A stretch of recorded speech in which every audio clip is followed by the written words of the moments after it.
Vamos a disfrutar hablando del libro más maravilloso que existe, que es la Biblia. A mí me enamora, hermanos, la Biblia. Verán, quisiera hablarles en esta tarde un tema que a mí me apasiona. De todas las ramas de la doctrina, hay una concretamente que a mí me apasiona. Me siento muy cómodo hablando de ella y luego, incluso si quieren, pues robaré 10 minutos del mensaje para que si tienen alguna duda acerca de este tema que genera muchas preguntas, ustedes puedan preguntar si el pastor lo ve y ustedes quieren, ¿de acuerdo? Vamos a hablar acerca de un tema escatológico y vamos a hablar acerca de los famosos 4 jinetes del Apocalipsis. Vamos a estar hablando de este tema que, por alguna razón, hablar de Apocalipsis, la gente como que le produce un poco de miedo, ¿no? Porque Apocalipsis es como el final, es el final de los tiempos y produce quizás mucho miedo a la gente, pero verán, la escatología, hermanos, Dios no mandó a escribir el Apocalipsis, Dios no le dio la revelación del Apocalipsis para que produjera miedo a nadie. De hecho, el miedo no es bueno, el miedo no te acerca a Dios, el miedo te aleja de Dios. Recuerden lo que Dios le dijo a Adán, cuando le dijo, cuando él peca y dice, Adán, ¿dónde estás? Y dice, Señor, oí tu voz en el huerto, tuve miedo y me escondí. Entonces, el miedo te hace esconderte de Dios. El miedo no te hace acercarte a Dios. Dice la Biblia, y al tercer día sonó la bocina y vino humo y vino un viento recio y un terremoto. Jehová había descendido al Sinaí y el pueblo dijo, Moisés, ve tú y habla con él porque tenemos miedo. Y el pueblo se alejó por el miedo. El miedo nunca te acerca a Dios. El miedo te aleja de Dios. Lo que te acerca a Dios es el temor a Jehová. Temor a Dios es diferente a tenerle miedo. El miedo, Dios no quiere que nosotros le tengamos miedo, porque en el miedo no hay amor absoluto por ningún lado. El temor es diferente, porque en el temor hay respeto. En el temor conlleva educación. El temor es amor. El temor es distinto. La Biblia dice que es el principio de la sabiduría, es el temor a Jehová. ¿Por qué? Porque temor a Dios es la capacidad de entender que Dios me observa en cada momento. Vamos a estar después orando. Encarni Cortés, vamos a estar orando luego por él. Por supuesto que vamos a estar orando por él. El temor a Dios, hermanos, nos lleva a pensar que Dios nos está observando. Verán, hay un tema en la escatología, que escatología no es otra cosa que el estudio de los eventos finales o de los últimos tiempos o cosas que van a suceder en lo porvenir. En la escatología, hermanos, que hay quien piensa que la escatología se inicia con el arrebatamiento de la iglesia y lejos de la realidad, temas escatológicos no se inicia con el arrebatamiento de la iglesia. Para entender el futuro, las cosas que han de venir, tenemos primero que entender nuestro pasado, de dónde venimos. La escatología realmente comienza con los pactos y las dispensaciones. Comienza con el mismo Génesis, entendiendo el pasado, entendiendo el pasado, conociendo la historia, es que luego podemos nosotros entender el porvenir y lo que ha de venir. Hay un tema que yo escribí una síntesis de escatología y uno de los primeros temas es el arrebatamiento de la iglesia. Creo yo estar dirigiéndome a gente madura y a una iglesia la cual ha sido doctrinada, y eso yo no tengo ninguna duda. Hay quien, hermanos, se inclina porque la iglesia no será arrebatada. Hay quien cree que la iglesia pasará la gran tribulación. Y todo esto lo toman por algunos textos que lo interpretan de alguna manera.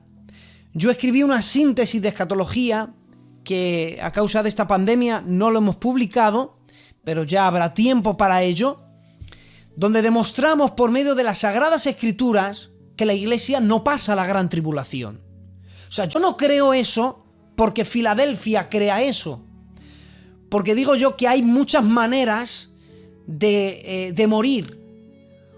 Una de ellas es por causas naturales. Otra de ellas puede ser por un accidente. Otra de ellas es suicidándote. Y otra de ellas es no siendo fiel a tus propios principios. Entonces yo estaría quitándome la vida si yo predico algo que no creo. Entonces yo he estudiado todas las posturas. Que la iglesia pasa la gran tribulación, que la iglesia se marcha a la mitad de la tribulación. Yo he estudiado todas. Y lo que creo no lo creo porque Filadelfia lo crea. Y si predico otra cosa es que me disciplinan. No, esto no funciona así conmigo. Yo creo que la iglesia no pasa la gran tribulación porque tengo, creo yo, Biblia suficiente que demuestra que la iglesia no pasa la gran tribulación, que Dios no nos ha puesto para ira, que Dios nos ha prometido, porque el arrebatamiento no es otra cosa que una promesa de Dios a su iglesia. Y esto ya lo vemos desde Juan capítulo 14. No turbéis, no tengáis miedo. De la misma manera que el Señor se marchó, de esa misma manera el Señor nos ha prometido que Él va a regresar. Eso se lo dijo antes de que Cristo ascendiera a los cielos con 2 ángeles, se lo dijo a Israel.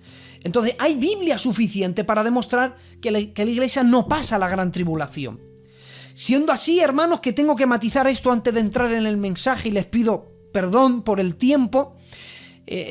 Antes de nada, he de decir que el arrebatamiento, como algunos intentan tirar, dicen que es una doctrina moderna. En ningún momento el arrebatamiento es una doctrina moderna. Sí es una doctrina, sí es un tema que se ha estado predicando los últimos tiempos. Y el que sea moderna, incluso a mí en un debate me dijeron, el arrebatamiento es una doctrina moderna. Y le dije, bueno, venga, pues tienes la razón, te voy a dar la razón que es moderna. Pero no es moderna porque no esté en la Biblia. Es moderna porque el Espíritu Santo no quiso ministrarla. Y para eso tengo una respuesta bíblica. Verán, una cosa es el arrebatamiento de la iglesia y otra muy diferente es la segunda venida. La segunda venida y el arrebatamiento de la iglesia son 2 acontecimientos distintos en la escatología. La segunda venida del Señor lo vemos en Apocalipsis capítulo 19, gracias, pastor. En Apocalipsis 19, cuando Él desciende en un caballo blanco y se le identifica Rey de Reyes y Señor de los Señores, y Él viene para juzgar. Es diferente la segunda venida, que dice la Biblia que pondrá su pie en el monte de los Olivos y se partirá por la mitad. En la segunda venida Él desciende y con sus pies toca la tierra, concretamente toca el monte de los Olivos y se parte por 2. La segunda venida hay unas señales que le preceden. Si usted lee el libro de Joel, cuando la Biblia dice que el sol se va a oscurecer, que la luna no dará su resplandor, sino que se volverá rojo como el color de la sangre, hay unos ciertos acontecimientos que suceden antes de la segunda venida. Pero el arrebatamiento no hay señales que le preceden. Al arrebatamiento eran profecías los que le iban a preceder. Es decir, que hasta que no se cumplieran ciertas profecías, el arrebatamiento de la iglesia no podía ocurrir. Porque el arrebatamiento de la iglesia es algo inminente, es algo que viene sin avisar. Para venir sin avisar, todas las profecías anterior al arrebatamiento deberían estar cumplidas. En el año 1940 no se podía predicar del rapto. No se podía. En el año 1944 no se podía. En el año 1900 47 no se podía predicar del rapto. ¿Por qué? Habían ciertas profecías en cuanto a Israel que no estaban cumplidas. Nacerá una nación en un día, dice Isaías, por cuanto Sión tuvo dolores de parto, dio a luz sus hijos. Y esto se cumplió el 14 de mayo de 1948 a las 4:45 de la madrugada. Israel, los esparcidos en los 4 continentes del mundo, regresaron al desierto. Israel se convirtió en nación en un solo día. Estaba profetizado que Israel florecería. Israel era un desierto en los años 50 y en 2 años Israel floreció de tal manera que aún los expertos en la flora y la fauna se sorprenden de la manera que Israel floreció. Era completamente un desierto. Y hasta que no se cumplieron las profecías en cuanto a Israel, cuando veáis la higuera florecer, he aquí levantar porque el fin está cerca, hasta que no se cumplieron ciertas profecías en cuanto a Israel, el arrebatamiento no podía acontecer. Es por eso que el Espíritu Santo no podía producir a que se predicara del rapto, porque el rapto es inminente y con las profecías sin cumplir, Él no puede venir. Por esa razón es que el arrebatamiento es un misterio que estaba destinado para los últimos tiempos. Y esto es bíblico. Daniel, Dios le reveló unas ciertas profecías y cuando las escribe le dice, ciérralo hasta el fin. Fíjate, le revela a Dios ciertas cosas y le dicen, pero cierra el libro, que no hablen de ello, porque no lo vais a entender, porque hasta el fin, hasta que la ciencia aumente y corra de allí para allá, no lo vais a entender. Entonces, la revelación, la Biblia, es una revelación que está completa. La Biblia es la revelación completa, no es el todo de Dios, es todo lo que Dios quiere revelar al hombre para que el hombre perdido se acerque a Él. La Biblia no es el todo de Dios. La Biblia es simplemente lo que Dios ha determinado para que el hombre pueda entenderle y el hombre perdido se pueda acercar a Él y pueda entenderle a través de las Sagradas Escrituras. Pero aunque la revelación es completa, la iluminación de la revelación es progresiva. Cosas de Daniel, cosas de Ezequiel, cosas del Génesis, cosas del libro de Job, cosas del Apocalipsis, no se entienden a menos que no vinieran los últimos tiempos, que no hubiera un avance tecnológico. Es demasiado largo y extenso la escatología, pero esta es la introducción para decir que hay Biblia suficiente para que el arrebatamiento de la iglesia suceda en cualquier momento. Hoy día estamos viviendo en una época donde todas las profecías antes del arrebatamiento de la iglesia están todas cumplidas. Y ante nosotros tenemos una panorámica a nivel mundial donde ya las señales, fijaros hermanos, las señales de la segunda venida ya están en acción. Y si las señales de la segunda venida están en acción, que todo es una preparación, si ya vemos las señales, el principio de las señales de la segunda venida, más cerca aún estamos del arrebatamiento de la iglesia. Y sin decir la hora, ni cuándo, ni dónde, porque la Biblia dice que nadie sabe el día y la hora, sino que solamente el Padre la tiene en su sola potestad. Pero lo que estamos viendo, hermanos, no son señales del rapto, ya son señales de la segunda venida. ¿Y por qué vemos ahora lo que es la preparación de las señales? Porque estamos viviendo, el ser humano vive en una dimensión llamada materia, espacio, tiempo. El ser humano está sujeto a la materia, al espacio y al tiempo. Dios no, Dios habita en la eternidad. La eternidad es una dimensión en la que no hay materia, ni espacio, ni tiempo. Todo es presente. Por eso Él todo lo ve en el presente. Pero el ser humano está sujeto a eso. Y cuando Dios quiere intervenir en la humanidad, el que ha creado las leyes de la naturaleza se introduce en las mismas leyes de la naturaleza Y el universo está sujeto al espacio y tiempo, y todo tiene una preparación. El que hace unos años hubiera en 2 años una trétada es que la luna se convertía en rojo como sangre. Eso era una preparación. El universo se está preparando para producir las señales de la segunda venida. La tierra gime con dolores de parto por ser revestida. ¿Por qué? Porque está sujeto a la materia, al espacio y al tiempo. Y según la ciencia están las leyes de la termodinámica, que es que todo va a un deterioro, todo se desgasta, todo envejece, todo acaba, todo se muere. Todo eso es porque estamos bajo una materia, bajo la dimensión materia, espacio y tiempo. El tiempo ha empezado a andar y no retrocede. El tiempo no retrocede. Nadie podemos viajar al pasado, porque todo va hacia adelante. Eso es la ley de la termodinámica, todo va hacia adelante. Y al ir todo hacia adelante, mira, ¿saben cómo llamaban los griegos? Me estoy extendiendo mucho en la introducción. ¿Saben cómo se llamaban los griegos, que eran filósofos, pensadores? ¿Saben cómo llamaban al tiempo? Le llamaron Cronos. En la mitología griega, Cronos es el padre de Zeus, dios de los mortales, Poseidón, dios de los mares, Hades, dios del inframundo, era la esposa de Cibeles y era el dios de la tiranía. Estaba en guerra con sus hijos.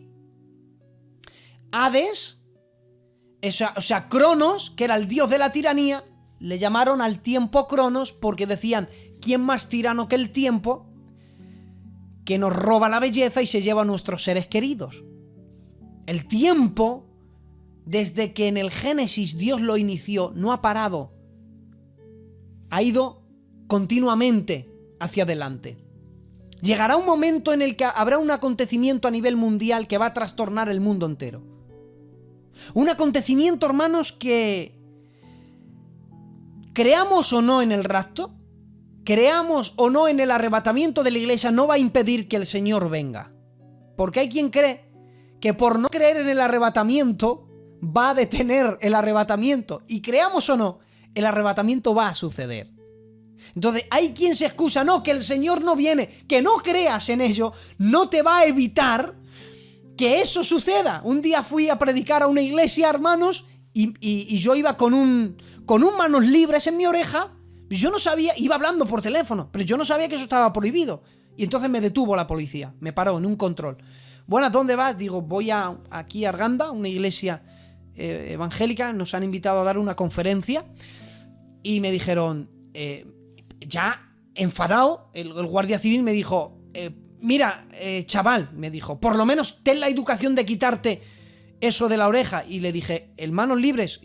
Sí, digo, perdone, ¿por qué me lo dice así? Y me dice, es que eso está prohibido. Yo no lo sabía. Le dije, perdón, no lo sabía. Y me dijo, que desconozcan las leyes no te va a excluir de la multa. Y luego al final no me multaron. Pero aprendí una cosa. Desconocer una cosa no me va a evitar de pagarlo. No creer esa ley que él me dijo, el creerla o no me iba a evitar de la multa. No me multó, pero luego no quiso multarme.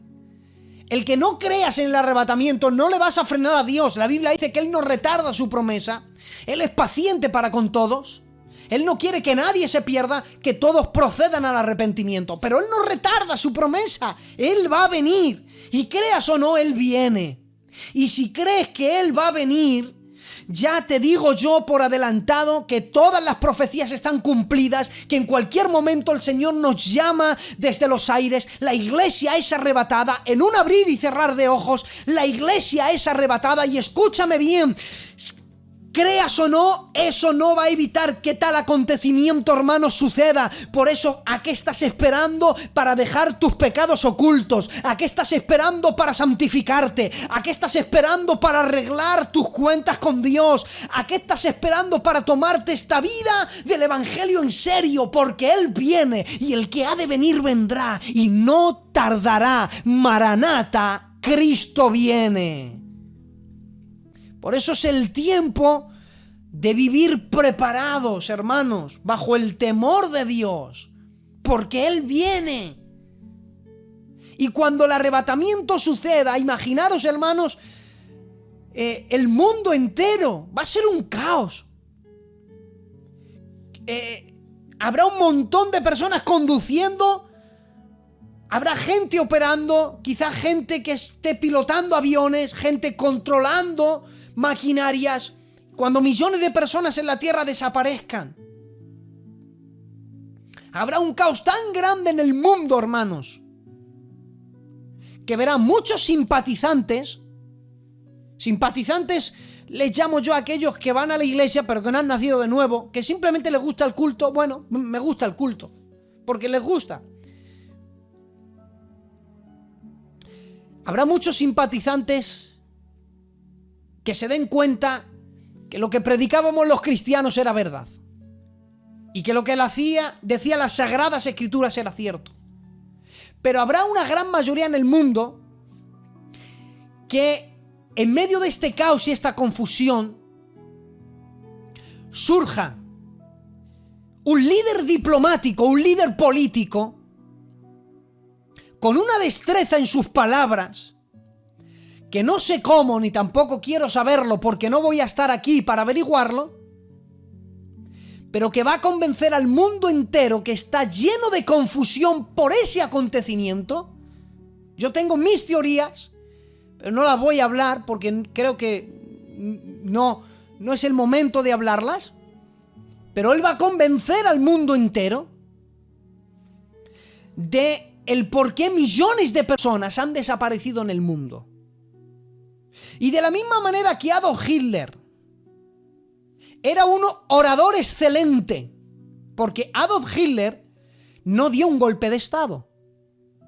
Él no obligó a nadie a que le votaran. Él los convenció con la palabra. Convenció a Alemania que el judío era una peste en el país. Los polacos y gitanos eran una peste que había que erradicar. Y que lo único que valía era la raza aria. Altos, de ojos azules, rubios. Los convenció. Y le votaron. Él no dio un golpe de estado, él los convenció con la palabra. Esto es porque tenía una sabiduría que no provenía de lo alto, sino que dice la Biblia que era esa. Hay una sabiduría diabólica y terrenal. Y esa era la sabiduría que tenía Adolf Hitler. Era una sabiduría satánica, carnal, humana y diabólica. Y él los convenció. Pues en medio de toda esta confusión aparecerá en escena un líder que convencerá al mundo entero de tal acontecimiento. En medio de ese caos, el mundo, hermanos, va a haber un gran stop y todo se va a frenar. El mundo tal y como lo conocen cambiará. Si ahora, hermanos, después de esta pandemia, que mira, escuchen, mira que está haciendo daño esta pandemia, pues en el grupo de las pandemias esta es la más pequeña y la menos dañina. Si la comparamos con la última pandemia, que fue hace 100 años, del 1918 al 22, que duró 4 años, la peste negra, también llamado la gripe española. La llamaron la gripe española porque afectó en España más que en ningún otro país. Y es así, se calcula que mató a más de 50 millones de personas en la Tierra.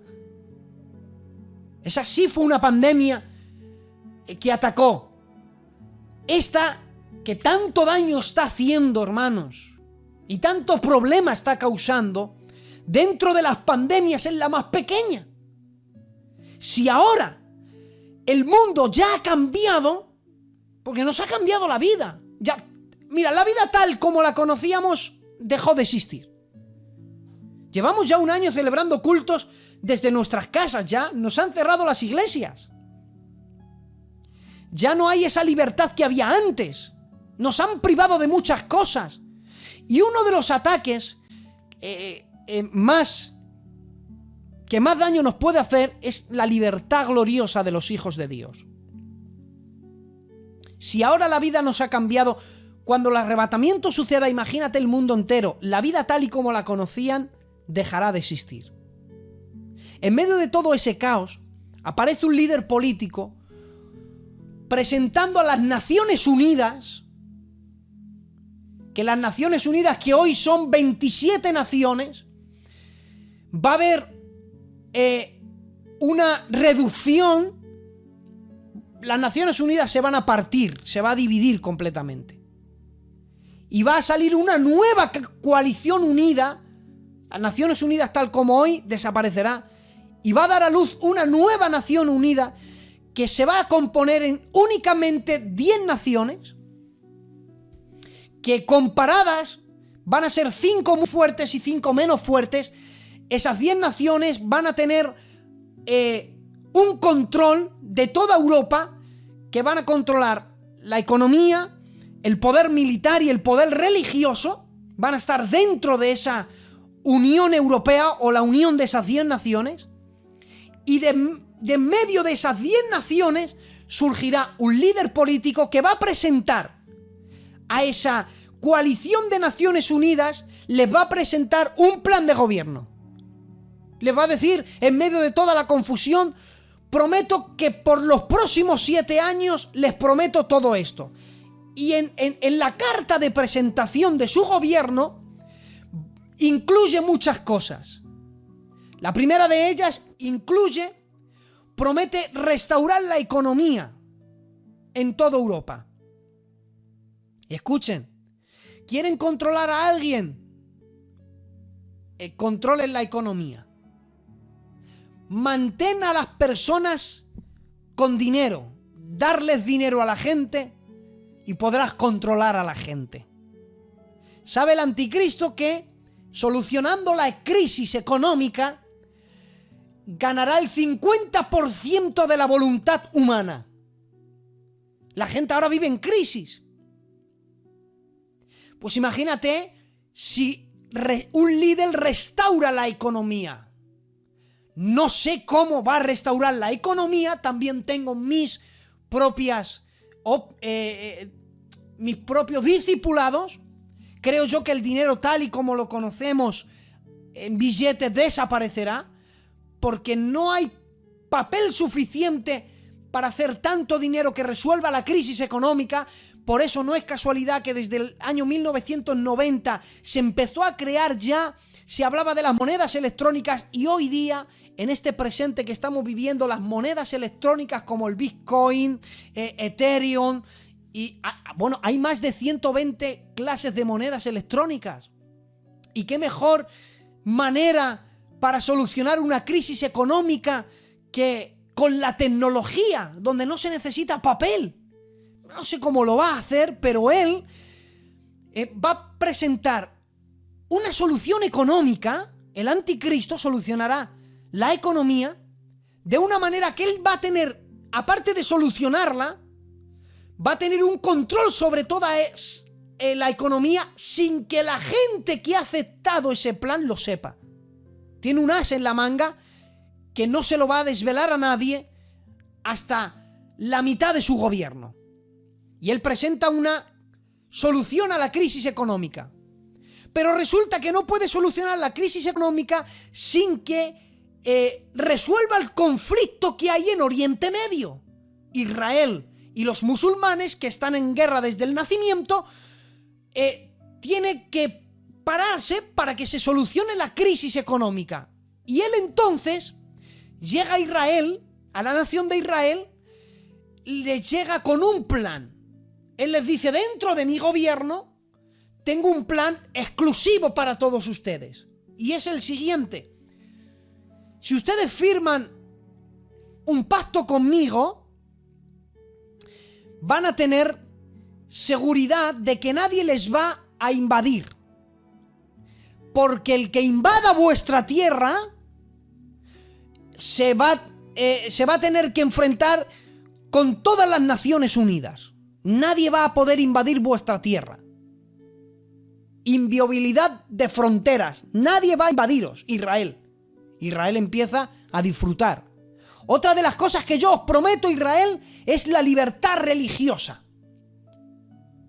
Es entonces cuando en esa época que Israel ve en Israel el que queda, porque cuando la Biblia dice que todo Israel será salvo, en el arrebatamiento Israel no se va a marchar, se marcharán los cristianos.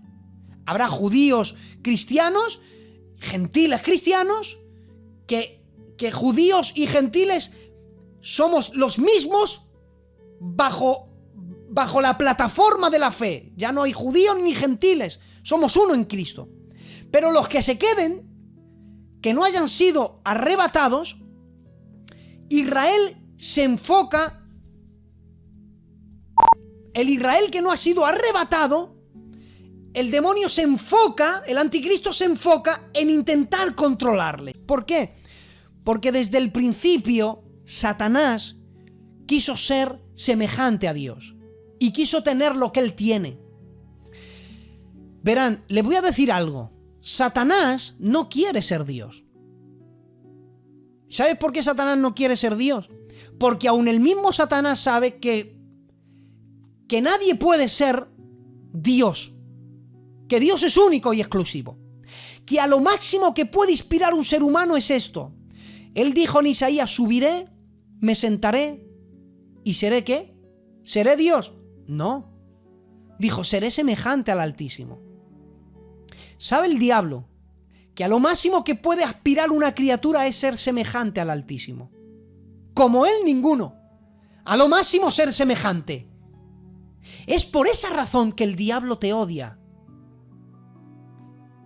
Iglesia de Alcañil, hermanos y hermanas que me escuchan, ¿sabes por qué nos odia el diablo? ¿Le hemos hecho algo al diablo? Nosotros le tiremos del cielo. ¿Le has invitado a cenar? ¿Has tenido algún negocio con él? No, pues si nosotros nunca hemos hablado con él, ¿por qué nos odia entonces? Si nosotros no le hemos tirado del cielo, si nosotros no le hemos hecho nada al diablo, ¿por qué nos odia? ¿Por qué ese odio tan profundo al ser humano? Sencillamente porque él apostó todo para ganar una sola cosa: ser semejante al Altísimo, y no lo consiguió. Y la Biblia dice: por siempre dejó de ser. Espanto de las naciones se convirtió. Gusano sería su cama y gusano le cubrirán. Y luz bella dejó de ser luz bella para convertirse en lo que hoy es: padre de toda mentira, la abominación de las naciones. Sin embargo, cuando Dios crea al ser humano, dice la Biblia: hagamos al hombre a nuestra imagen, conforme a nuestra semejanza.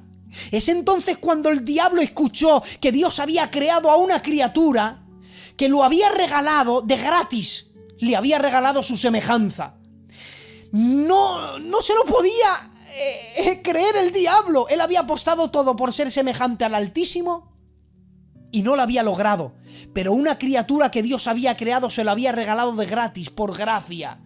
Porque el diablo no sabía que la semejanza no se compra, ni se alcanza, ni se gana. La semejanza se recibe por gracia. Y la había recibido o no la tienes. Por eso es que te odia el diablo. Te lo voy a decir de otra manera. ¿Sabes por qué te odia el diablo? Porque eres el sueño que un día él quiso ser. Por eso te odia el diablo, porque él desearía ser cada uno de nosotros. Porque siendo semejante al Altísimo se conoce el amor. Él no sabe de amor. Siendo semejante al Altísimo conocemos el perdón, pero Él no sabe de perdón. Siendo semejante al Altísimo sabemos lo que es sentirse un hijo y tener un padre. Por eso a ninguno de los ángeles se le ha permitido decir: Padre nuestro que estás en los cielos, santificado sea tu nombre. Eso solamente es algo que se le permite a los ángeles. Por eso dice en Apocalipsis capítulo 5, y dice la Biblia: ¿quién es digno de abrir el libro y desatar los sellos? Y dice la Biblia que Juan lloraba mucho, y un ángel le dice: no llores, porque el león de la tribu de Judá ha vencido. Y dice la Biblia: y me volví para verlo. ¿Para ver el qué? Para ver el león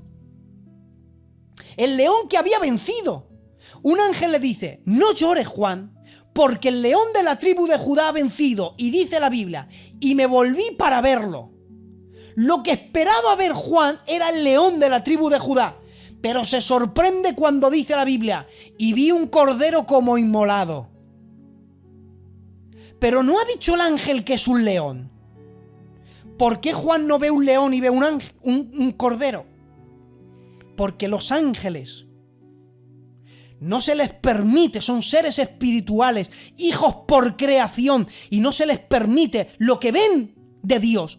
Es el lado soberano, Rey de reyes y Señor de los señores. Es el león de la tribu de Judá, pero es al ser humano que se nos ha permitido ver la cara más amorosa del Padre. Es al ser humano que se nos ha permitido no tratar con él como el león de la tribu de Judá, sino como el cordero que quita el pecado del mundo. Por eso es el ser humano que cuando peca se puede tirar de rodillas delante de Dios y decirle: Padre, te ruego que me perdones. Por eso los ángeles que pecaron, Dios no les perdonó.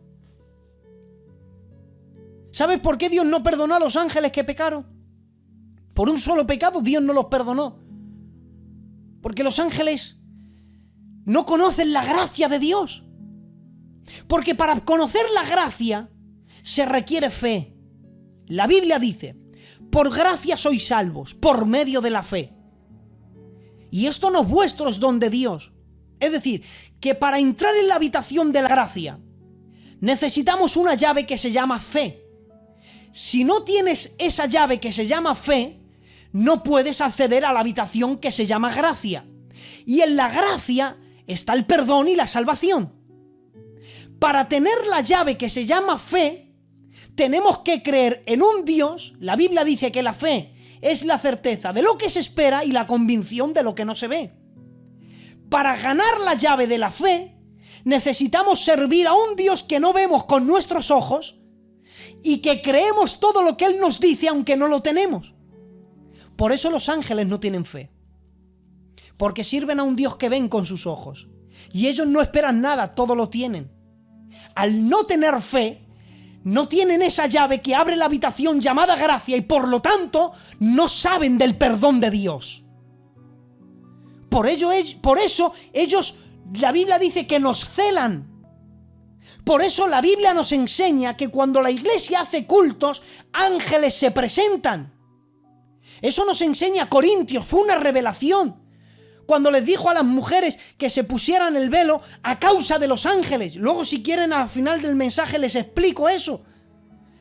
¿Cómo a causa de los ángeles? Es que había una revelación. Dios le dijo al apóstol Pablo: diles a los corintios que cuando hacen culto, mis ángeles van allí también. Se presentan en medio del culto. Y vienen con preguntas.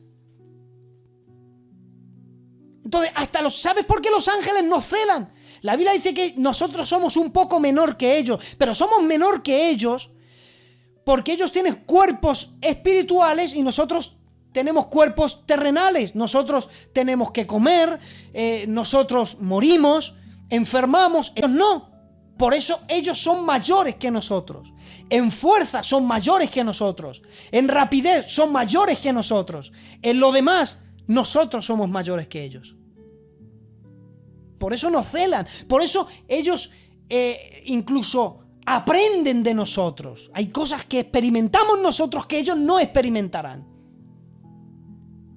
Y el diablo, volviendo al tema, el anticristo se enfoca a Israel porque la Biblia dice que él quiso ser semejante al Altísimo y no pudo.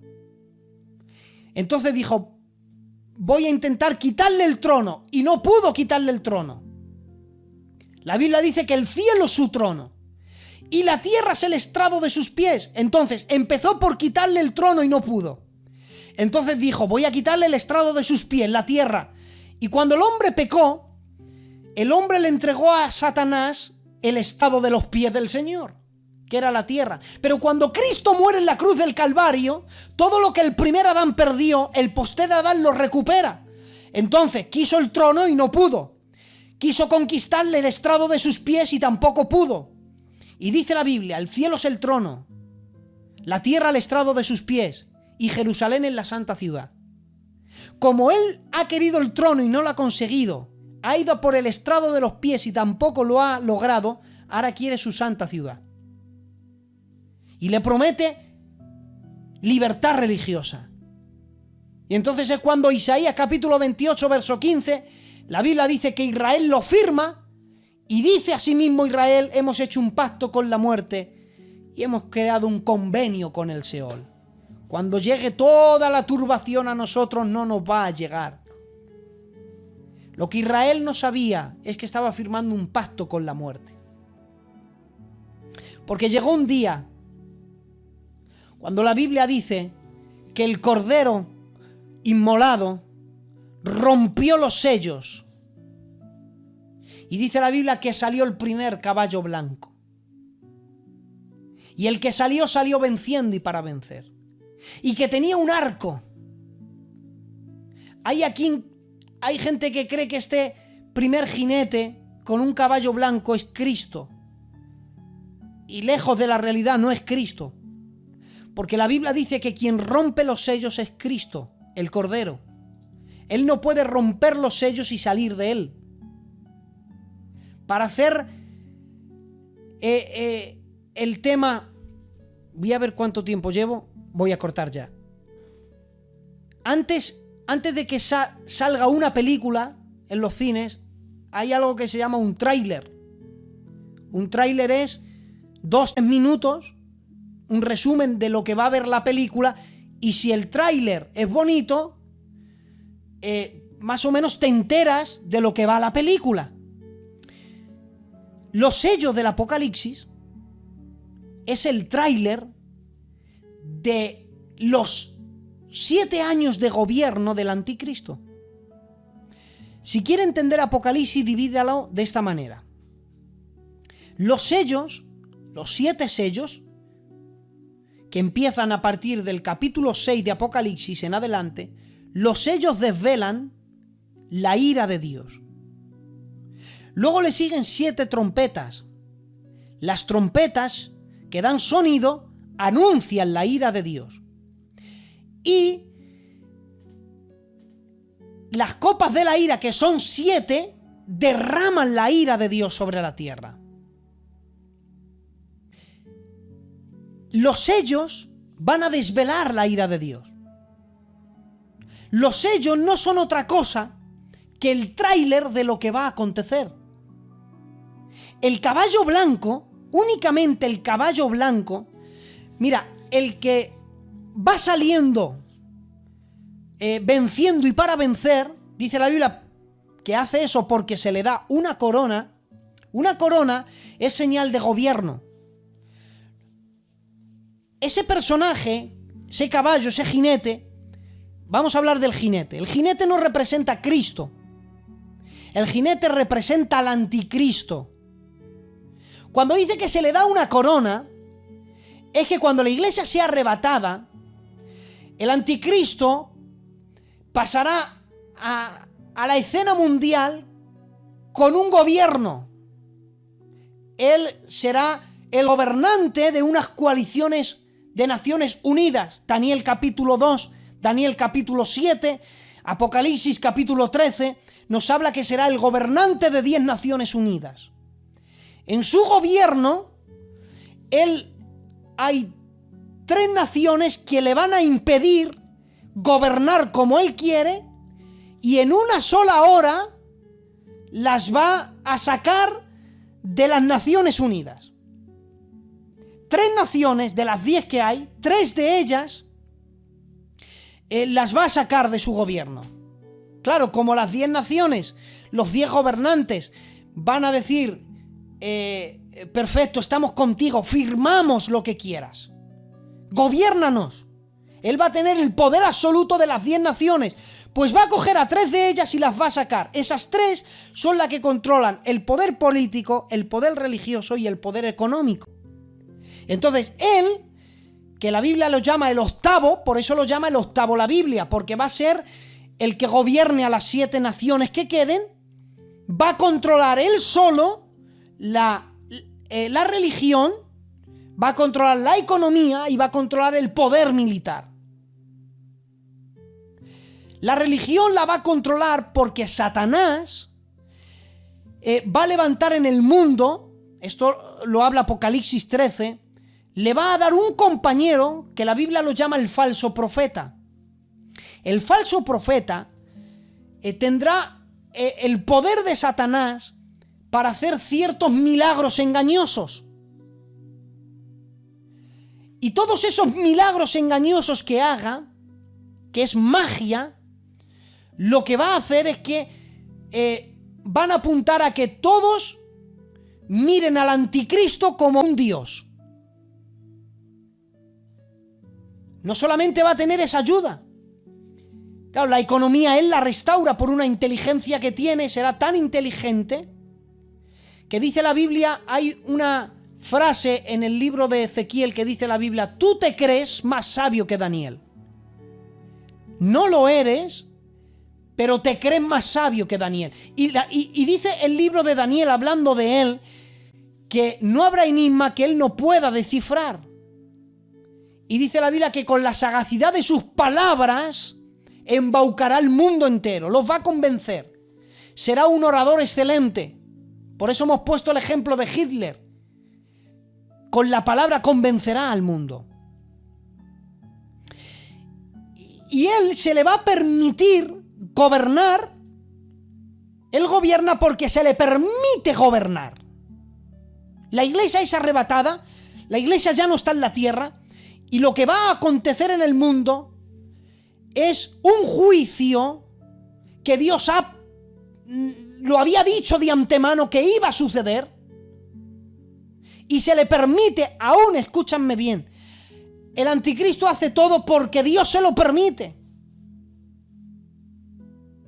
Sin torcer Dios la voluntad humana, por eso es Dios el que gobierna en el reino de los hombres. Dios, hermanos, controlando toda la situación. Por eso todavía Dios está sentado en su trono. Por eso todavía es Dios soberano. Por eso no hay nada que se escape a sus ojos ni al poder de su brazo. Y dice la Biblia que el caballo, que es un caballo blanco que recuerda paz en la Biblia. Por eso la Biblia dice, cuando oigáis paz y seguridad. Eso lo dice Tesalonicenses. Paz y seguridad. Hay quien dice, ya se está escuchando en la televisión, paz y seguridad, Cristo viene. Ese texto no es para ahora, ese texto es para que cuando el anticristo gobierne, que él promete paz y seguridad, porque volvemos a lo mismo, quiere ser como Dios. Cuando Cristo prometió que él se marcharía, pero que vendría el Espíritu Santo a gobernar nuestros corazones, ¿qué prometió?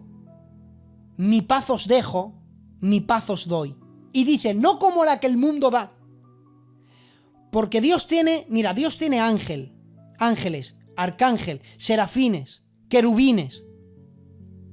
El diablo le quiere imitar, tiene a demonios, potestades, principados, huestes en las regiones celestes, tiene a demonios. Cristo tiene una paz que sobrepasa todo entendimiento. Él ha creado una falsa paz también. Quiere ser como Dios. Entonces Él promete paz y seguridad. Y durante 3 años y medio, Él mantiene esa paz. Él mantiene Oriente Medio sin conflicto. La criminalidad desciende. La economía fluye. Y cuando tiene al mundo entero convencidos, hay un momento que los países del sur, el reino del sur y el reino del norte, como ven a Israel tan próspero, le quieren atacar. El anticristo, con el pretexto de yo os voy a defender, Israel le abre las puertas para que todo el armamento militar del anticristo pueda entrar a Israel. Porque se cree Israel que el anticristo les va a defender de los ataques del reino del norte y del reino del sur, y les abre las puertas y le dice al anticristo, entrar con todo tu ejército porque tú me has prometido defender. Pero con el pretexto de defender, lejos de la realidad, lo que hace el diablo, el anticristo, es que le alza un golpe de estado, y es cuando ahí se mete dentro del templo que ha sido restaurado, y es cuando obliga al mundo a que le adore como Dios. Es cuando él quiere quedarse con la ciudad santa. Porque el diablo sabe que si no hay ciudad santa, Dios es mentiroso. Por eso el mundo está en guerra con Israel. Porque Dios ha prometido que establecería allí su trono y que el reino milenial, el centro del reino milenial va a ocurrir en Israel. Si no hay nación de Israel, Dios no cumple las profecías. Si Dios no cumple las profecías, Dios es mentiroso. Si Dios miente, Dios no es Dios y por lo tanto, Satanás le ha ganado la batalla. Por eso nadie es capaz de destruir la nación de Israel. ¿Sabes por qué el mundo está en guerra contra Israel? Realmente está en guerra con Dios. El mundo siempre estuvo en guerra con Dios. Desde la Torre de Babel, subamos, hagámonos un nombre, por si fuéramos esparcidos sobre la faz de la tierra. Querían hacer una torre cuya cúspide llegue al cielo. Estaban en guerra con Dios. Hoy día quieren la nación de Israel. De hecho, los musulmanes tiran misiles y hay vídeos en YouTube que lo pueden ver, donde hay misiles que no llegan a tocar la tierra de Israel porque se desvía. Dicen que hay una cúpula, una especie de coraza que Israel tiene, que ha inventado, que desvía los misiles. Eso es sabiduría divina. Dice Daniel capítulo 12 que el arcángel Miguel pelea de parte del pueblo de Israel. Lo que él cuida, lo que Dios cuida es la tierra. No todo, porque hay quien dice, es que Dios está cuidando a Israel, que son asesinos. No, Dios no cuida asesinos, ni prospera a todos los pecadores que hay en Israel. Dios cuida de la tierra, porque en esa tierra Dios tiene que cumplir profecías. Y 1000 bombas atómicas que tiren no va a llegar ninguna hasta que Él no establezca su trono allí, porque Dios es Dios de gobierno. Dios ha prometido que irá a la tierra de Israel y que establecerá un reino que no tendrá fin jamás, un reino de paz, un reino de prosperidad, un reino que durará 1000 años, que demostrará al mundo entero que todos los gobiernos del mundo han sido corruptos, malos y satánicos, pero que pueda haber un reino de paz, un reino bueno. Y un rey benevolente, un reino de paz. Dios va a demostrar que puede haber un reinado de paz en el mundo y lo va a establecer allí. Por eso nadie puede destruir la tierra de Israel. Por eso le quiere imitar el anticristo. Va allí a Israel, da un golpe de estado, se sienta en el trono, se proclama Dios porque quiere él tener su propio reino milenial, le quiere imitar. Pero muy poco tarda porque viene un juicio sobre él. Por eso el Armagedón no es una batalla, es una progresión de muchas batallas. Y el final de todas las cosas es que el anticristo, oigan, ¿sabes quién es el primero en entrar en el lago de fuego? No es Satanás, no. El primero en entrar en el lago de fuego, la Biblia dice que es el anticristo. Y tras él el falso profeta. Y tras él Satanás. La Biblia ya nos habló el final de la película. Y es que Dios, una vez más, es Dios vencedor. Y es cuando la paz se quita en ese gobierno que Él ha prometido. Y durante 3 años y medio siguientes, el mundo conoce la gran tribulación. Una tribulación cual nunca ha habido ni jamás habrá. Una tribulación que los demás sellos, desde el segundo hasta el 7º, lo resumen. Que no voy a resumir, porque yo quiero que me inviten otro día a hablar este tema. Yo voy a guardar la grabación y luego la voy a unir con la otra. Porque hasta aquí hemos llegado, que se termina esa paz. Y del segundo sello al 7º, está resumido los próximos 3 años y medio siguientes del gobierno del anticristo, que es conocido como la gran tribulación, el día de la ira de Jehová, cual nunca ha habido ni jamás habrá. Y espero que ese tema despierte las conciencias y todos podamos entender que estamos viviendo en una época donde en cualquier momento el Señor viene, nos llama a su presencia, y el mundo, hermanos, tal y como lo conocíamos, dejará de existir. Por eso yo te invito, para cerrar el mensaje, que te tomes el Evangelio en serio, que todo lo que hagas, dice la Biblia, lo que hagáis, hacedlo como para el Señor y no como para los hombres. Todo lo que hagas, hermanos, un culto. Mira, el sello puede ser lo mejor de lo mejor o lo peor de lo peor. Porque si no te tomas esto en serio, bueno, yo ya tengo aquí y pongo el móvil, y el otro día me dijeron que había uno que había predicado mientras jugaba a la PlayStation, hermanos, pero qué falta de educación y qué falta de temor a Dios.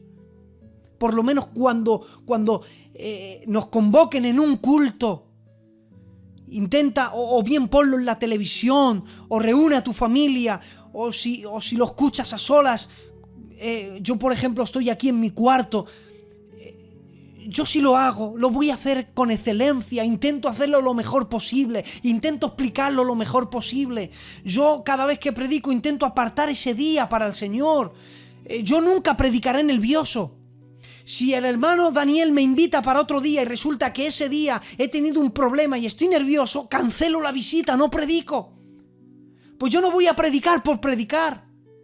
Porque cuando hacemos algo hay que hacerlo, hermanos, como para el Señor. Hay que tomarnos esto en serio.